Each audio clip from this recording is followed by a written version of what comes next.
with the awesome speakers we've heard today, I'm here to offer you the human touch and help you remind all of you why you became a creative, why you surround yourself with creatives every day, and to remind you how far you've already come in this industry no matter where you started. So I'm your creative cheerleader. That's my giant face. I do not have fancy AI stuff to wow you with today, but I do have my giant face. There you go. I've been managing creative teams in the e-commerce platform for about 10 years now. What started as what I thought was going to be a career in photography ended up being a retouching manager, managing a photo studio, and now I'm here at Stitch Fix, managing our retouching and post-production partners, Stitch Fix, not vendors. I've been the only retoucher for an entire company. I've managed teams of creatives, and I can say throughout all of those, it always comes down to the heart of the creative. It doesn't matter what position you've been in, how many people are on your team. If you're the only person on the team, it all comes down to heart, right? So in this spirit of embracing technology and getting to know you guys a little bit better, and I promise this is the last one you're going to have to do today, I'm going to pop up a Slido because I want to know what all of your guys' dream jobs were. It's a pick your adventure. Yes, art director, creative director, fine art photographer. Who are my unicorns that wanted to work in a fast-paced e-commerce, high-stress environment? I thought that was going to be a 0. Okay, good on you. But if you're wanting to know, mine was also fine art photographer, which leads me to my next slide.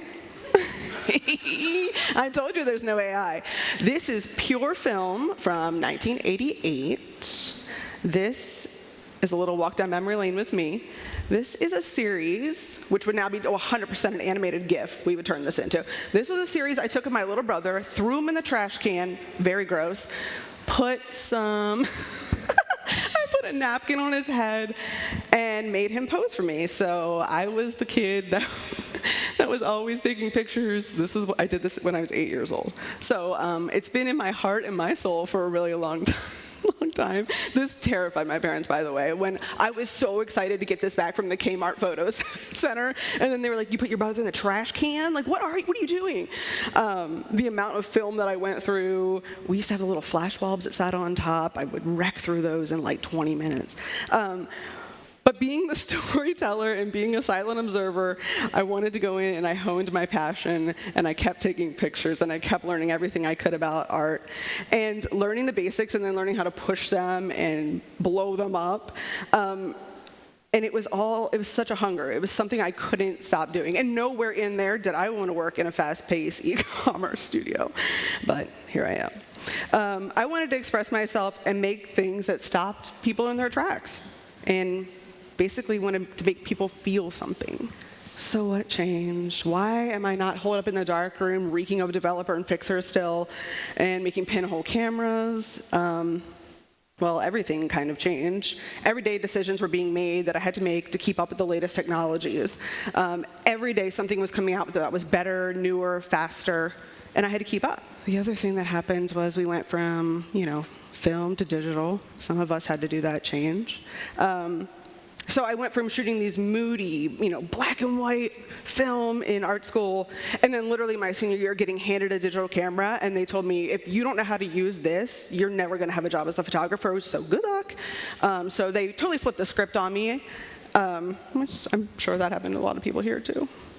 And I know my story is not unique to me. We all had to go through changes. We all have to keep up with the latest technology. And if we don't, we're going to risk becoming a fossil, right? It's terrifying and thrilling all at once. And the change can be something that's super simple, too. Like, it doesn't have to be some revolutionary change. And I'll give you guys an example. One of the places I was working, we had to onboard a management tool called Workfront. And before Workfront, we used Google Docs. We used people bopping on down to the studio and saying, hey, I need this shot. There was no rhyme or reason. People were fighting for calendar time to have their thing shot. And so they decided we needed to do this. We needed to implement this change, and it had to be big. And there were people that literally dug in their heels. So you risked not getting your project done because you wouldn't learn this tool. So I had to learn the tool in 30 days. Not only did I have to learn it, I had to teach everybody in the studio how to use it. And now I cannot even imagine not using a tool like that. I can't imagine going back to those days. So that was super scary and, migraine-inducing most days. But then it was like, this tool has unlocked so much for us, and it was so efficient and so valuable. And it just took a little bit of change to get there. I told you there's no AI, but I did take these cloud pictures for you.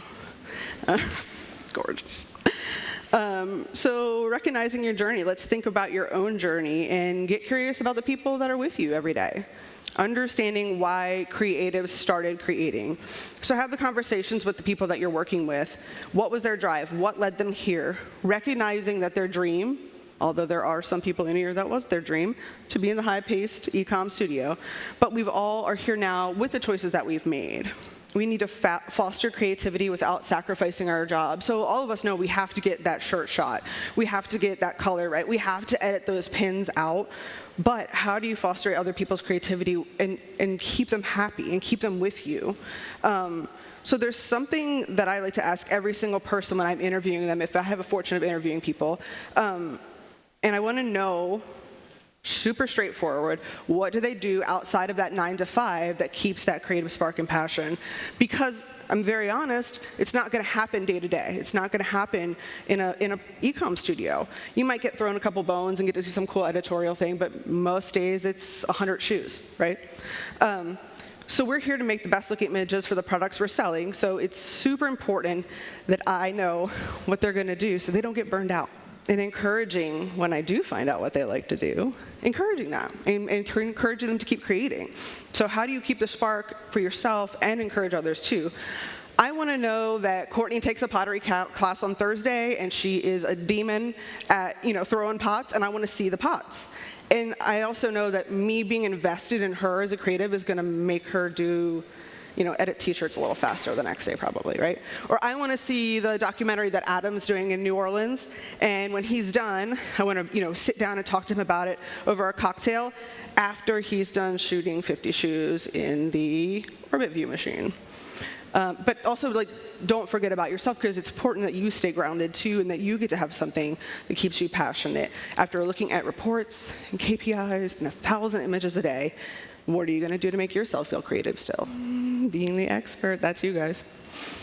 Being a studio professional, you're not creating for yourself. You have a million clients and business partners, and you are the link that they need. They need you. They need your beautiful, brilliant mind. They need your creativity. They are not beating down accounting's door, asking them for some show-stopping material. And they need you to be experts in what you do best. And being an expert means that you need to keep educating yourself and embrace the changes that are affecting your world. You're going to have to roll up your sleeves and do a little bit of the hard work so you can maintain them and their confidence in you as an expert. This is my little girl. She's so cute. No AI, just straight up forest pictures.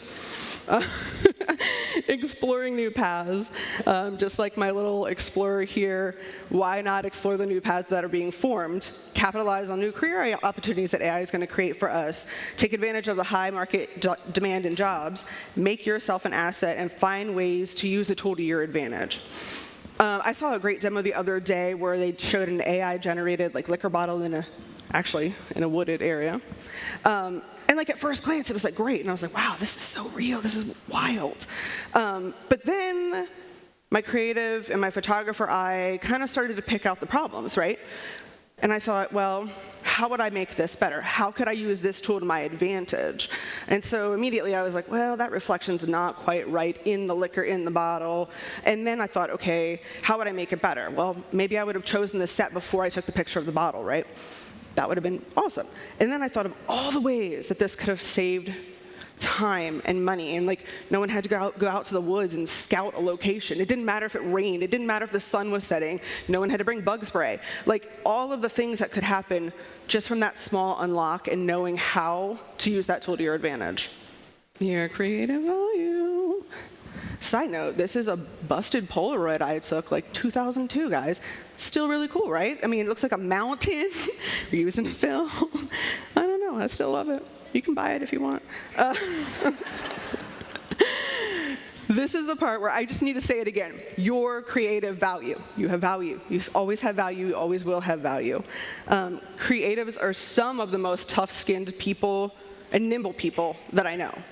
No other job can you pour your time and your heart and your soul and then have someone turn around and say, I don't like it, I want it faster, make it pop. Like, you're expected to dust yourself off, fix most likely an abstract problem, because it's not like they're going to be able to tell you what they don't like about it. You've got to figure that out. You've got to come back and do it all over again and hope that this round is the final round. You're expected to take and retain feedback from multiple stakeholders. You have to remember that John hates purple, but Debbie loves Helvetica, but only on Tuesdays. Don't show her Helvetica on Wednesdays. And creating in a studio is truly a team effort. When you think of all the people that are there on set with you and off set, it's like an Olympic sport. And I bet every single one of those people, when there was a problem, stopped on a dime and used their great creative brains and came up with a problem-solving solution right there on the spot. The heart of creativity. We're going to end it with a sunset. There is no technology that will replace who you are and your brilliant mind and your creative spirit. AI is not going to pour their heart and soul into a project and stay up late thinking about how to take their breath away. You can meet change head on, and you can continue to make your visions come to life in this brave new world, and you'll continue to make the art and tell the stories that stop them in their tracks. Ta-da! Thank you. Thank you. We can do it! Awesome job. How you like that? Awesome Did you ever wipe a tear? I did. Anybody wiping tears on there? I did. All right. Well, thank you. And let's get into some questions. Let's do it. All right. Anonymous. How do you introduce new tools and processes to your team?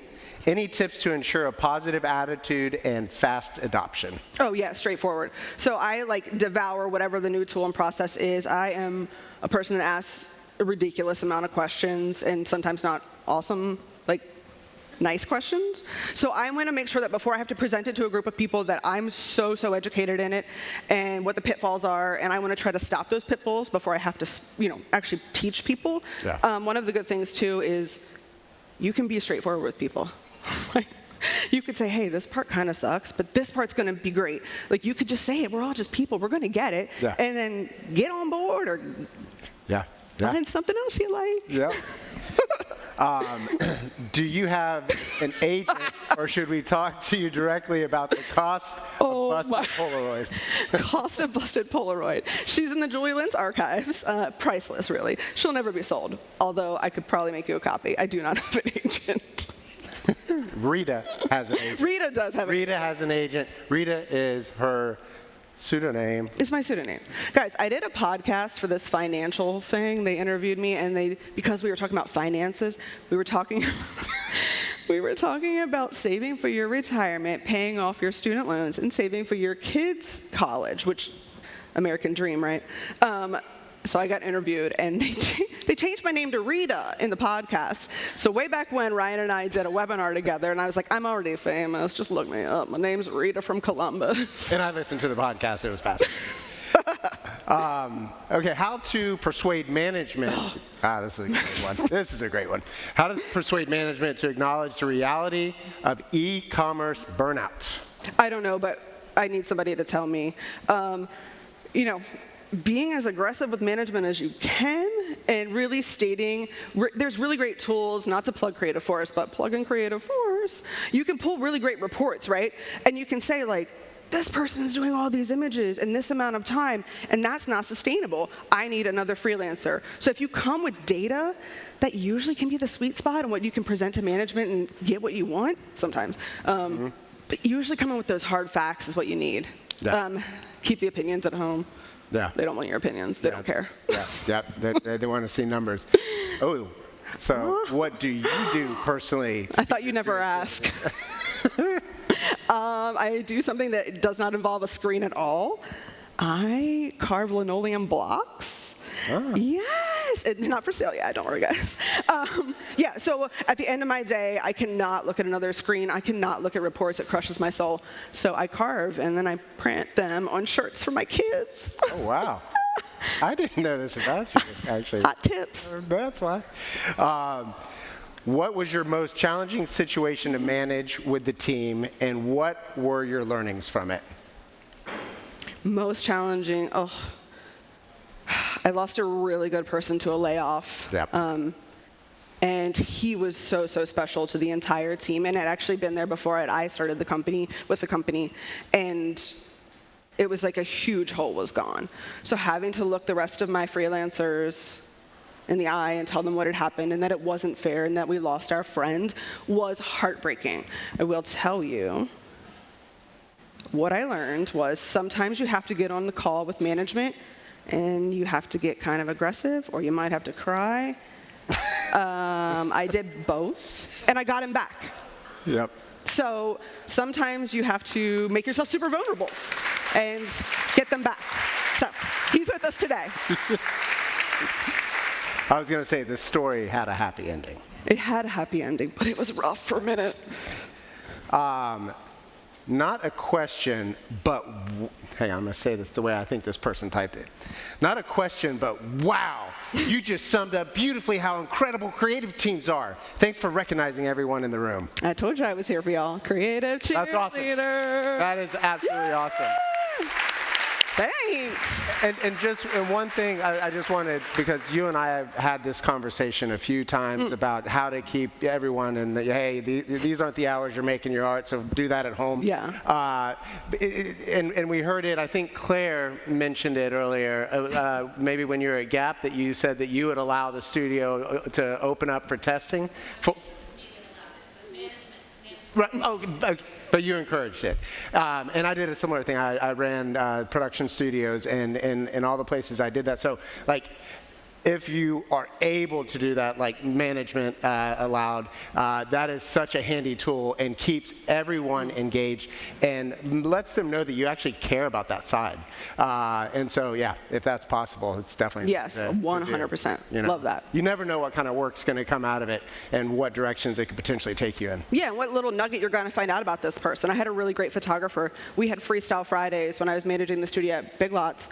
And when we had Fridays that were free a little bit, we got to kind of just play.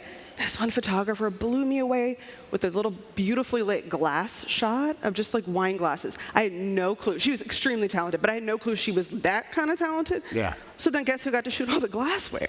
Yeah, exactly. It was great though. Like I found that little nugget. We were able to encourage her and let her keep going. Yeah. Yeah. Awesome. Yeah, just do that if you can do that. Do that. Well, thank you. Thank All you. right, everyone, please give Julie, a.k.a. Rita, a big round of applause. Thank you.